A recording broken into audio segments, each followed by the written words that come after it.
Hi, and welcome to Low Carb Cocktails. I'm Frank, the Low Carb Cocktail Guy. If this is your first time here, please consider subscribing because I think we make good drinking buddies with this Queen's Park Swizzle. Stay tuned to see how we do it.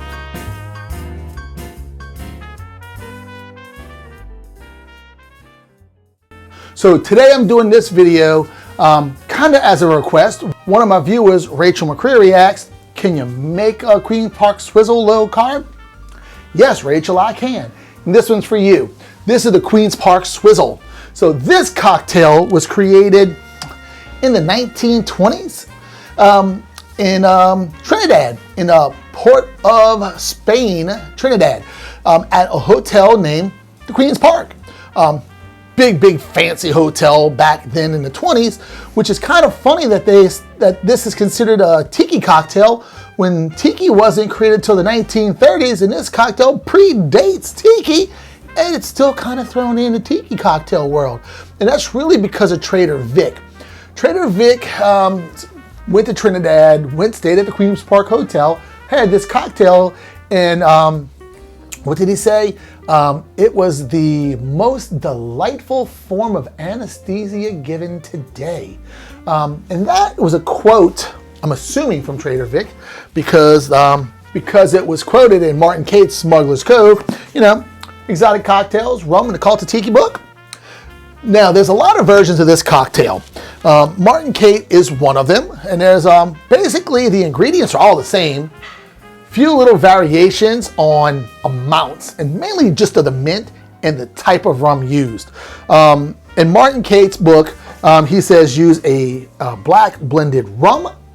Some others recipes call for a Demerara style rum.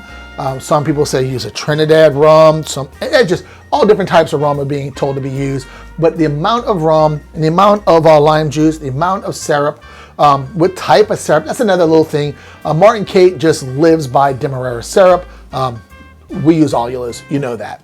So enough with that. And then how much mint to be used. So we're, enough about that. We're making a Queen's Park Swizzle. So let's get started. So this is a drink that's billed in glass. There's no shaking involved or anything like that. And I got a little bit left in this one because I forgot to turn my camera on the first time I shot this video. Mint leaf. Yeah, there's mint in this.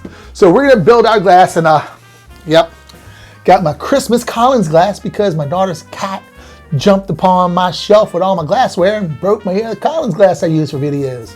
So got my Nutcracker one. Gotta get some new Collins glasses. Anyway, let's get building this cocktail. One of the things that's different in a lot of the recipes is how much mint to use. And some say use 8, some say use 10. Martin Cate says use 4. I guess that really depends on how big your mint leaves are. Mine are not super big. So we're gonna go with, let me see here.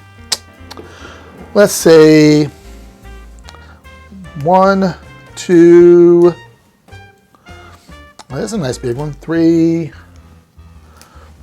4. That's what Martin Cate says, but I think mine's a little bit smaller maybe. 5, 6. Whoa, 6.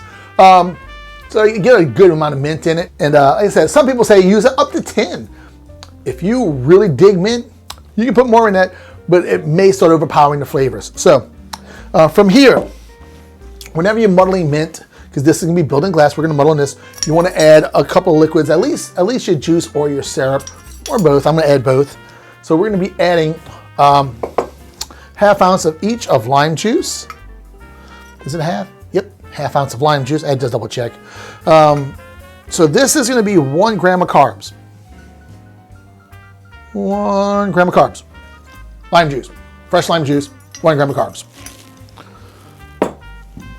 Then we're gonna add some Allulose Simple Syrup. Now this calls for a rich simple syrup. In Martin Cate's book, it just says a Demerara syrup. But most recipes, and if I'm not mistaken, the original one called for a rich simple syrup. So the difference between a rich simple syrup and a regular simple syrup is how much sugar you put in it, or in our case, allulose. So it's normal simple syrup is 1 cup allulose, 1 cup of water. A rich is 2 cups of allulose, 1 cup of water. So it's gonna be a 2-to-1 ratio. So we're gonna do a ½ ounce of this. ½ ounce of our rich Allulose Simple Syrup. So from here, we're gonna go ahead and muddle this. All right, here we go, muddler here. So, when you're muddling, don't press too hard. You don't wanna crush the leaves.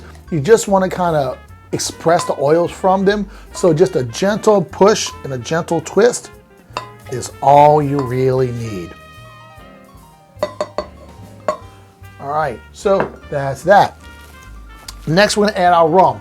And I said, what I mentioned earlier, the rum is a big difference of what to use. Like I said, Martin Cate says use a black blended rum. Some others say use a Demerara style rum.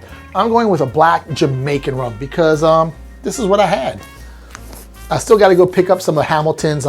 He does have 86 proof Demerara rum. Just don't have it. So, but maybe I'll make one of those with this that one day. But right now, Hamilton's Jamaican Pot Still Black, 2 ounces.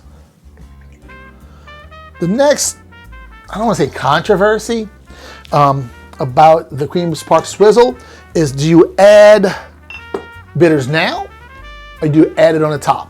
Now, when you add it on the top of the cocktail, once you're finished, it's really, really pretty. It's really pretty because you'll have a layer of colors like the green from the mint, then that opaque kind of yellow from the cocktail, and then the red from the bitters on top. But half the people say do that, half the people say don't, to put the bitters in the drink as you build it, because it really adds to the flavor profile of the cocktail. So that's what I'm gonna do. So I'm gonna go with 4 dashes of Angostura bitters. Now from here, we're gonna go get some crushed ice. Let me get this out of my way.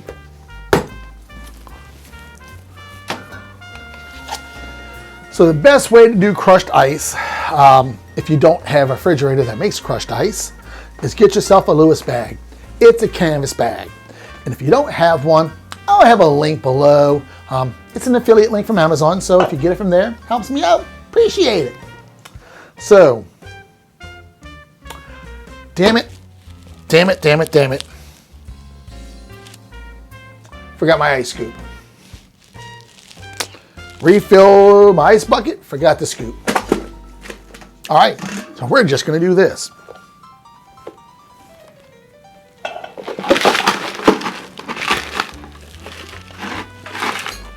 Get all that in there. Get on in there, get on in there. So the reason we use a canvas bag, or Lewis bags or canvas, because as you crush your ice, the moisture from the ice will seep into the canvas bag, keeping your ice, for lack of a better word, dry, so it doesn't dilute as fast. So I'm about to piss some people off in my house. It's midnight, and I got people sleeping in there, people sleeping in there, and I'm about to beat the shit out of some ice with my trusty ice mallet. Not really mallet, but stick, my ice stick. Because an ice mallet usually looks like this. And I was using this for a long time, and I came across this. I'm like, let me try it out, and I love this. When you use the hammer, the true ice mallet, when you hit it, it's just a really like 2 by 3 inch space you're hitting throughout the whole thing.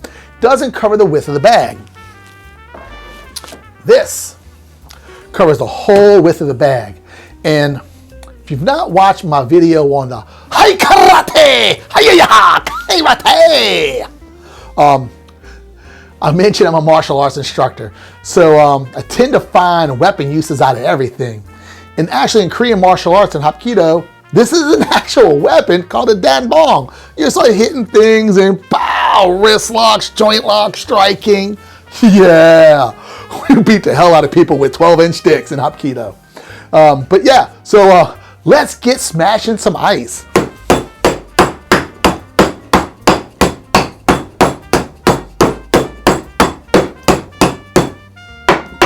Tiki Bob. Nice and crushed. All right. So we're only going to fill this halfway. About to my Nutcracker's beltish, I guess you'd say.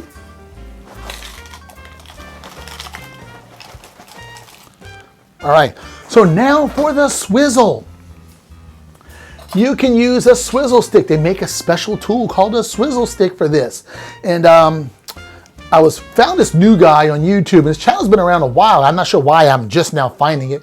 The guy's name is Andres. I think that's what it was. I just found him like last week, so not watched a lot of his stuff. And if I'm pronouncing your name wrong, I'm sorry. I truly am. He's got a great cocktail channel on YouTube. He's got a ton of information. He did this cocktail a while ago, and it gives you a whole lot more information than I do about it. And he had leave a comment. Do you use a Swizzle stick? I said no. And he's like, well, I don't either now that he uses a whisk, a little mini whisk instead. But you can use a bar spoon. So with a bar spoon, you just want to kind of go back and forth. And this is what Swizzle is. It's just twisting something back and forth to dilute your ice. So instead of shaking, we're just going to kind of blend it. And this is tiring. It really, really is. I like Beach Bum Berry's idea of flash blending his 151 Swizzle a lot better than swizzling it. I can see why he flash blends it. The YouTube channel I'm talking about is Anders Erickson. He's got a great YouTube channel. I'm gonna leave a link below. Actually, I'm gonna leave a link below to his version of the Queen's Park Swizzle. I think he uses a little more mint than I do. He tops with Ango bitters rather than building it in. Great YouTube channel, so make sure you check him out. I just came across him, really enjoyed his videos. And one thing he did say, and I'm glad I found it because I never thought of this before, even with things like mojitos. I've made mojitos 100 times, but one thing he says is when you're swizzling, and I'm gonna start doing with even stuff I shake or anything building glass or Muddle, is lift your mint off the bottom of the glass because you'll be drinking this with a straw, and that way the mint's not at the bottom of the glass getting stuck in the straw and going in your mouth. So now that we got that done, we're gonna fill the top of it with crushed ice.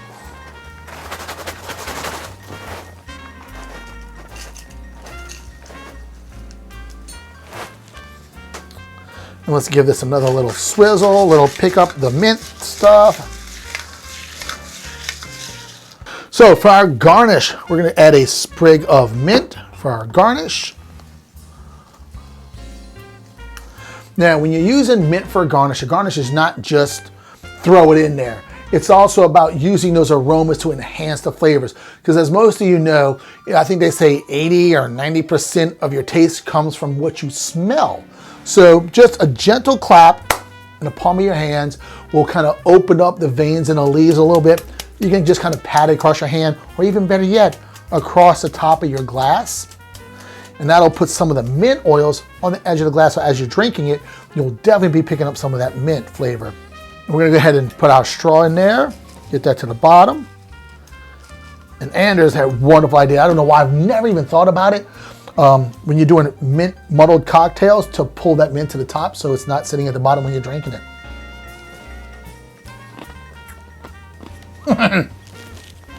That is an amazing cocktail. I mean, it's not a lot of ingredients. It's lime juice, simple syrup, rum, and bitters. That is it. But the complexity that this really drives home is crazy. I think this is the best drink I've made in the last 20 minutes. But no, in all honesty, this is an amazing drink. And what I didn't mention is you want to swizzle until that frost builds up on the side of your glass. That's kind of how you know you're finished with it. All right, guys, thank y'all for watching.